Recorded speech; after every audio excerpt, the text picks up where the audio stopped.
Bonjour à tous. Je m'appelle Terence Sima, je suis originaire de la province de l'Est-Huer. Quelque temps après avoir obtenu mon baccalauréat au lycée d'État de l'Est-Huer, nouvellement appelé lycée Pauline Ngonjo, j'ai été orienté en faculté de droit à l'université Omar Bongo où malheureusement j'ai dû mettre mes études en berne pour des multiples raisons. Aujourd'hui, je suis agent forestier dans une structure assez importante de la place, sinon la plus grosse structure, dans le secteur de l'avance-route, secteur destiné dans l'élaboration et la construction de routes. Ma passion pour l'écriture vient déjà quand même assez tôt, disons dans les années 2008-2009, alors que je créais mon premier compte Facebook. J'avais cette tendance à mettre des publications sur mon profil Facebook, sur mes statuts WhatsApp, et ça interpellait quand même pas mal de monde sur ce que je publiais, surtout sur la qualité et la profondeur des écrits. Et plus tard, j'ai été interpellé quand même par mon entourage d'y faire véritablement attention à ce que j'écrivais parce que ça avait véritablement du sens et que plus tard, il fallait que j'en fasse quelque chose. Donc, c'était déjà là les prémices de ce qui s'annonçait peut-être plus tard.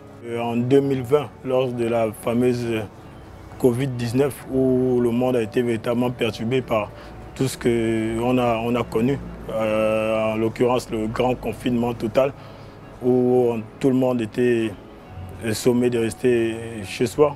Donc là, véritablement, face à moi-même et m'intériorisant, j'ai dû puiser véritablement ce qui a été à l'intérieur. Et c'est à ce moment que j'ai réalisé vraiment la chose qui sommeillait en moi. Donc, véritablement un écrivain qui était là, mais qui était dans l'ombre.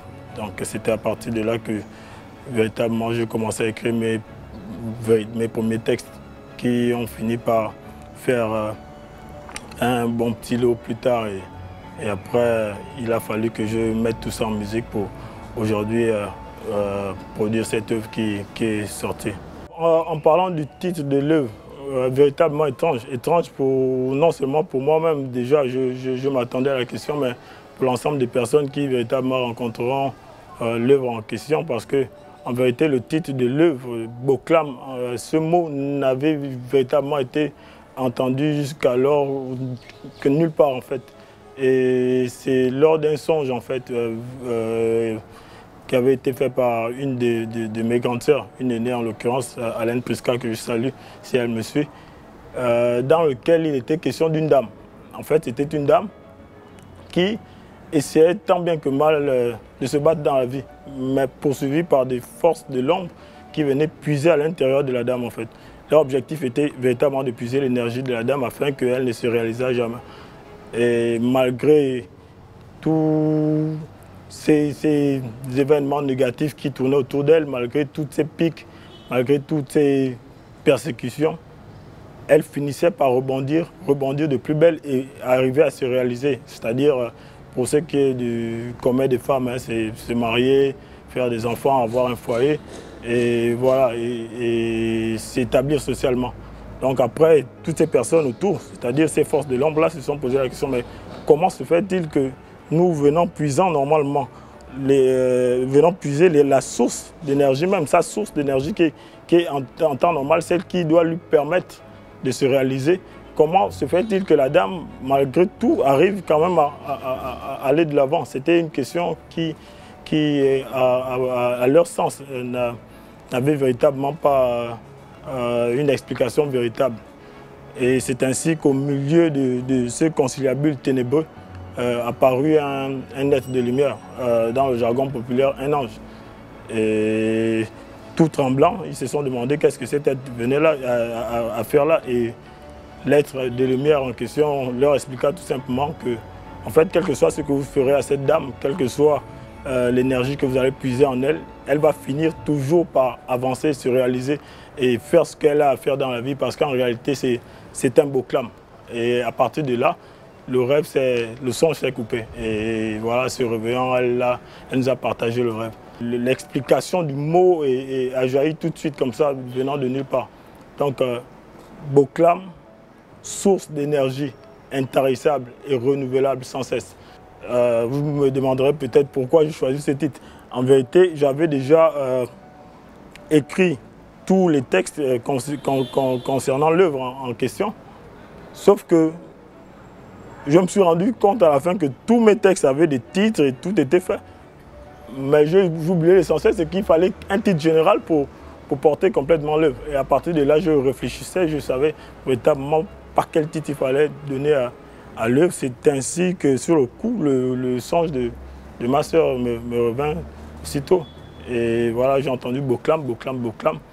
Et c'est ainsi que j'ai voulu coller le titre à la quintessence de tous les textes qui l'accompagnaient. Vu qu'à l'intérieur véritablement de l'œuvre, il s'agissait aussi bien comme en sous-titre, du tumulte de la vie de l'homme, c'est-à-dire tous les problèmes qui peuvent accompagner, qui peuvent miner la vie de l'homme, hein, l'emmenant souvent à se décourager et à baisser les bras dans la vie.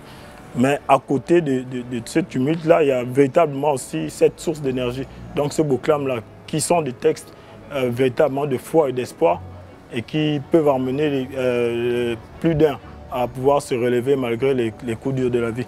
C'est ainsi que j'ai choisi le titre Boclam, tumulte de la vie de l'homme, pour l'œuvre qui est la mienne. Boclam part déjà d'un sentiment personnel, d'une vie propre, je dirais la mienne déjà. Parce qu'il faut avouer que je disais en préambule qu'après l'obtention de mon baccalauréat, quelques années avant au lycée Paul Ngonjo, j'ai été orienté en faculté de droit à l'université Omar Bongo. Et c'est à partir de là que en fait, le tumulte a commencé dans ma vie. En fait.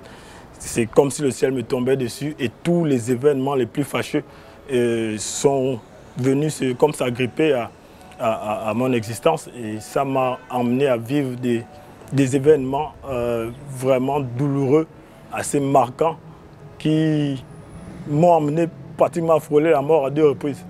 Pratiquement à frôler la mort à 2 reprises, pratiquement à ne plus me retrouver. C'était tout un cafouillage, tout un tumulte, tout un tas d'événements inexplicables. Parce qu'à la base, j'étais quand même parti pour aller véritablement très loin dans les études. Et après, voici ce nuage noir qui apparaît de nulle part, me plongeant dans toutes ces situations. Et là, j'ai commencé à chercher la force, non pas à l'extérieur, mais à l'intérieur de moi, parce qu'il fallait trouver de la foi pour pouvoir penser à pouvoir retrouver, on va dire, une vie décente, pleine d'espoir et de foi. C'est vraiment partant de tous ces éléments-là, de ma propre situation, de ma propre vie, de ce que j'ai vécu comme difficulté et souffrance et épreuve. Et partant de là, dans cette sensibilité, j'ai pu me connecter à la sensibilité et aux difficultés des autres. Donc Boclam part déjà de moi, de l'autre, de tous ceux qui m'entourent, d'un voisin proche comme d'une personne éloignée, d'une souffrance proche comme d'une souffrance lointaine, de quelqu'un qui se trouve dans ce pays comme dans le bout du monde. Tout le monde est concerné par cela et je finis par réaliser que la vie de l'homme était vraiment parsemée de ces tas d'embûches et que si on ne faisait pas attention, on pouvait véritablement s'y perdre. C'est véritablement tous ces éléments-là, souffrance personnelle, déception amoureuse, situation sociale compliquée, conflits, on va dire quoi, entre des personnes en difficulté généralisée en tout point de vue en fait. Tout est fait de façon à toucher quand même la plupart des pans de la vie de l'homme qui peut l'emmener à ressentir une certaine souffrance et une certaine difficulté. Je crois que c'est cette lumière, cette foi que j'ai appelée Boclam, qui nous permet de nous relever de toutes les situations les plus compliquées de la vie. C'est en gros cela, en résumé dans l'œuvre. Vous constaterez par tous les textes qu'il y a une pléiade de thèmes et de situations qui nous concernent tous. Donc c'est véritablement une œuvre pleine d'humanisme qui concerne véritablement l'ensemble des hommes. Pour ce qui est de Boclam, on ne retrouve véritablement pas un personnage principal. Il faut avouer que chaque texte, et c'est peut-être la particularité de l'œuvre, chaque texte peut nous faire découvrir un personnage différent à chaque fois. Donc, et ce personnage caractérise une histoire bien précise qui peut nous emmener à nous retrouver véritablement. Donc, on n'a pas un héros principal, mais une série de personnages qui sont les uns les autres assez marquants, chacun en fonction de l'histoire racontée en fait.